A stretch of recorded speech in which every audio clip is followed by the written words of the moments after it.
Hello বন্ধুরা, আমার চ্যানেলে সবাইকে স্বাগত। তো আজকে আমি বানাবো গুড়ের রসগোল্লা। তো আমি প্রথমে ছানা নিয়ে নিয়েছি, তারপর ছানাটাকে ভালো করে মাখিয়ে নিব। এই দেখো কত সুন্দর মাখানো হয়ে গেছে।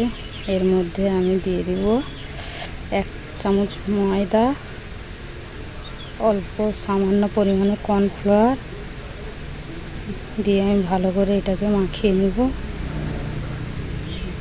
ভালো করে মাখিয়ে নেব। মাখানো দেখো হয়ে গেছে, খুব সুন্দর হয়েছে মাখানোটা।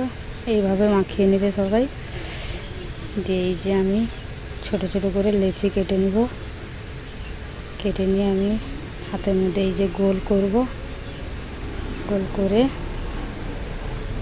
এই দেখো গোল করে নিয়েছি। এই দেখো যে আমি কড়াই বসিয়ে দিয়েছি, কড়াইতে জল ঢেলে দিব। জল দিয়ে এর মধ্যে আমি দিয়ে দেবো 1 কাপ চিনি। 1 কাপ চিনি দিয়ে আমি চিনিটাকে ভালো করে নাড়িয়ে নিব। আর নেওয়ার পরে আমি এই জলের মধ্যে গুড় দিয়ে দিব। গুড় দিয়ে জলটাকে ভালো করে ফোটাতে দেব। এই দেখো কত সুন্দর হয়েছে, কালারটাও সুন্দর হয়েছে। তো আমি এর মধ্যে এবার এইগুলো ছেড়ে দেব, রসগোল্লাগুলো ছেড়ে দেবো। দিয়ে কিছুক্ষণ ফোটাতে থাকবো। এই যে একটু নাড়িয়ে নিব। এই যে দেখো কত সুন্দর হয়েছে।